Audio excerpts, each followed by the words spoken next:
Bryce Yonker, CEO of Grid Forward, has written an op-ed entitled Beyond Wind and Solar, 10 Steps to Help President Biden Meet Clean Energy Targets. So I'm going to talk to him about that op-ed. There's lots of interesting ideas in there. So welcome to the interview, Bryce. Thanks for having me. Glad to join. Look, we don't have enough time to get through all 10 of your points, but let's do 5 or 6. And I want to start with the first one, which is leverage demand side solutions at scale. What do you mean by that? Yep, happy to start there. And it was purposeful that it was our first bullet point in a list of a lot of options.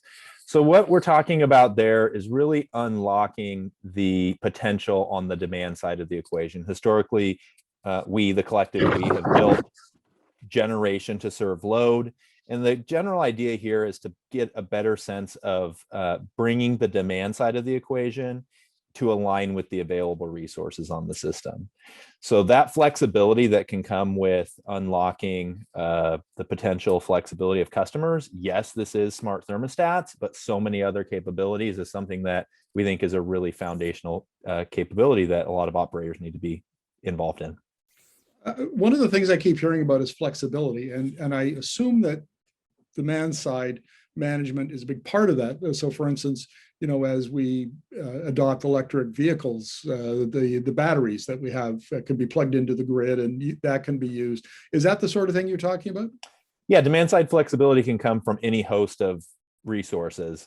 The idea here being that the customer is playing an active role in the way that they shape their usage, and they're getting those signals from their operators or the partners that access those resources. So the idea here is historically, grid operators have built central infrastructure. Now let's consider the demand side a key part of that equation.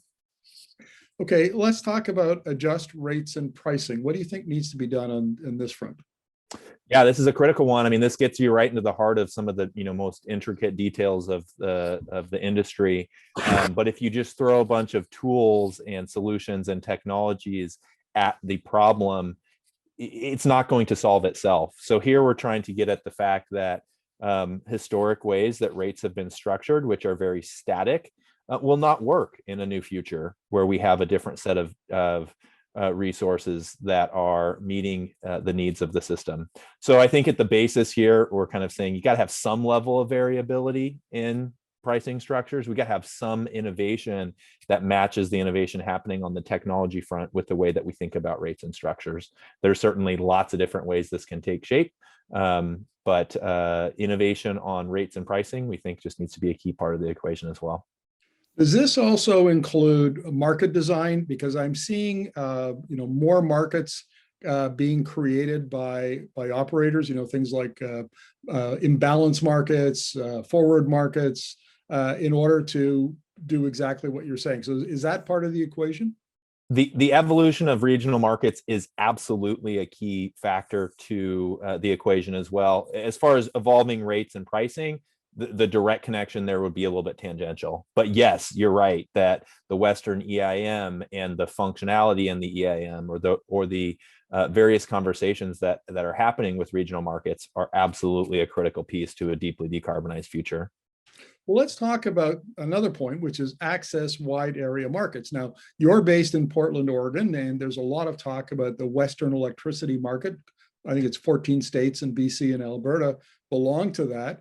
And then talking about expanding that market. And then, of course, we have the famous case of, or infamous maybe, of Texas, which is isolated, but there's talk about maybe integrating it with other wider markets.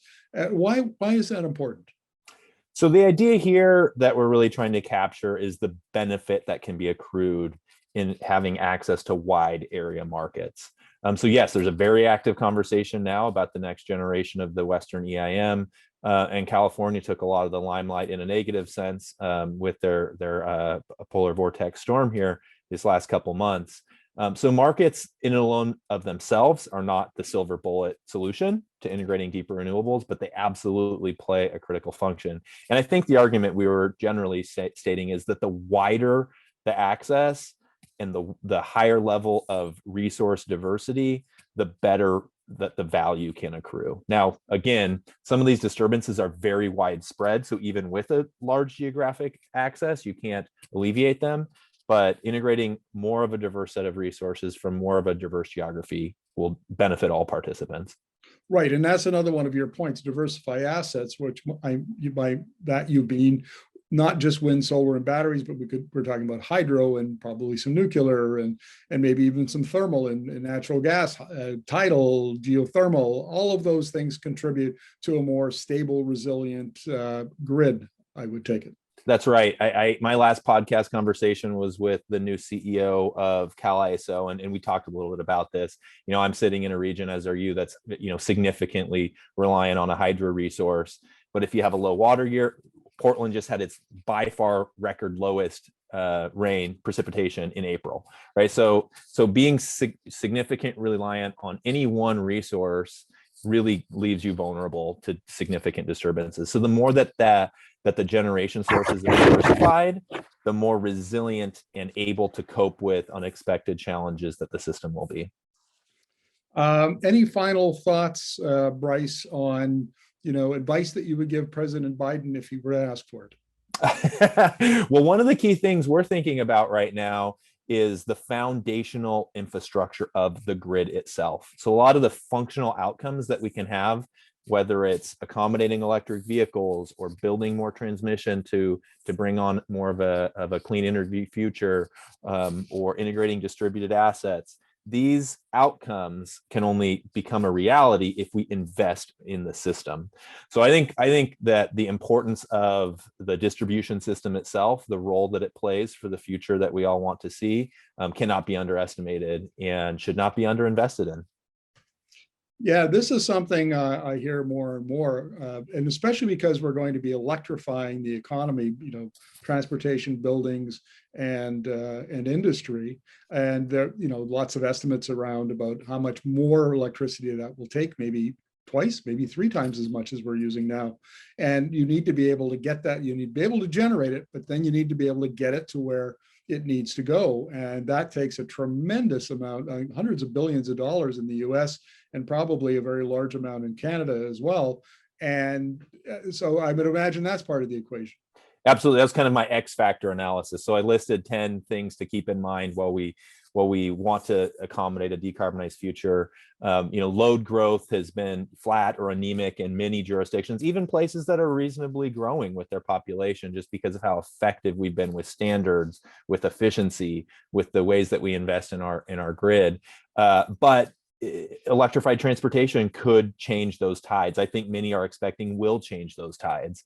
So with an increased demand for generation, for electricity to serve a transportation fleet, not only consumer electric vehicles, but heavy industrial and commercial vehicles as well, we need to plan for resources that are going to be able to make that happen. So it's looking very likely that the next couple of years will have increased demand for generation, and we need to build accordingly and plan accordingly for that.